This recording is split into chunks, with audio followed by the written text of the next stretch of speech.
You're talking here in Prague about supporting older women with ovarian cancer. What are the big issues that you've been looking at? Yeah, well, ovarian cancer is a very complex disease, in part because women are diagnosed at advanced stages. About 80% of women are going to be diagnosed with stage 3 or stage 4 disease, and treatment for potential remission or cure requires an aggressive surgery plus chemotherapy, a platinum-based chemotherapy. And so for our older patients, that means being able to not only survive, but tolerate all the significant morbidities that this aggressive surgery requires, as well as the chemotherapy. What do your patients expect out of therapy, do you find?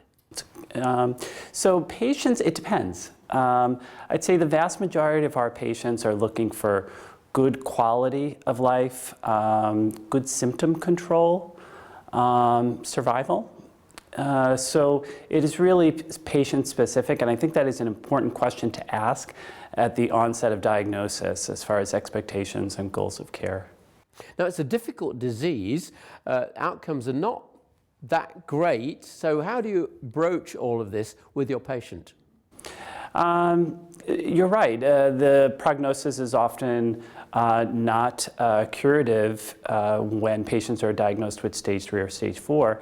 However, 20% of women are cured, and many patients are surprised by that finding because they feel that often it's a death sentence.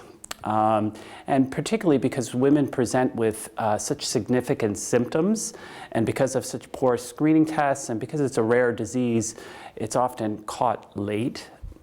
And so I first tell my patients that this is potentially curable, and that's our goal at time of diagnosis. You know, some patients that's important, some it's not. When it's not a prospect of cure, what do you tell them then?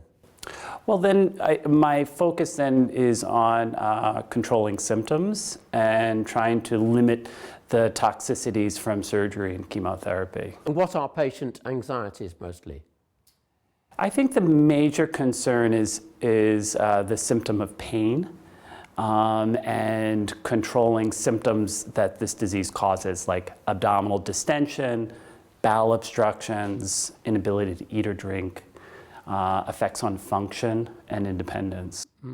Now, you've got quite an interesting nurse-led telephone intervention system. Could you tell me about that? Yeah, this is something we're really proud of and presented here at the SIOG meeting. We were funded by the NCCN, which is a guideline panel in the United States, to look at different interventions for women with newly diagnosed ovarian cancer. And we did geriatric assessment at 4 time points throughout the continuum of their upfront treatment, before surgery, after surgery, before chemotherapy, and after chemotherapy, and found specific variables in the geriatric assessment that were predictive of both surgery and chemotherapy side effects. The nurse practitioner intervention was a secondary component of the study to see if it was feasible for a geriatric nurse practitioner to call and act almost as like a coach to the patient, where she would call the patient weekly and discuss any symptoms that she was having, making sure that the symptoms were addressed. Being a navigator, we're in a large cancer center in the middle of New York City, and can our patients find all these wonderful supportive services that we offer, and are they using them properly? So navigating throughout the system. And then the third thing is referring.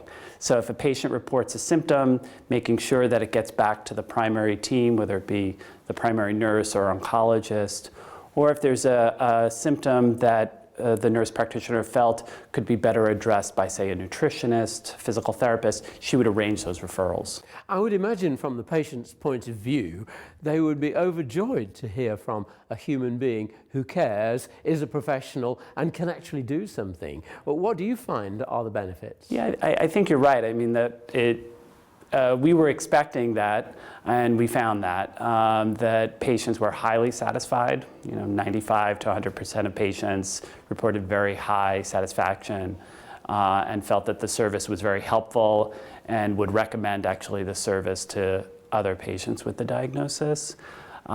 We also looked, so 25 of the patients received this intervention, the other half of patients did not. And so we also looked at outcomes as far as quality of life measures, patient satisfaction. And at least from quality of life, there was definitely an improvement in those patients that received the intervention versus those that didn't. And that is a very important outcome. It is. This is a small study, and this truly was being tested as, is it feasible? But it proved our hypothesis that this is a type of intervention that we can easily do, that helps patients, and it definitely has good outcomes. So looking at your telephone intervention, but also the overall approach to supporting women, older women with ovarian cancer, how would you sum up the big messages coming out of this for cancer doctors? Well, I think first and foremost, we have to understand that this is potentially a curable disease, and we should educate our patients of that. Two, that we should understand what the expectations and goals of our patients are. And first and foremost, that's going to be symptom control. And so that means three, we're going to need to tailor our treatments and provide proper supportive care and interventions such as this nursing call to help them get them through their treatment. And what do you think the patients think are the most important aspects of this care? At least the literature says that many of these priorities are similar, at least what I addressed. Now, what I addressed, it may not necessarily be the same order that many GYN oncologists do. And there's a large heterogeneity of the types of doctors that treat patients with ovarian cancer. In the United States, it's primarily a surgeon who does both the surgery and the chemo.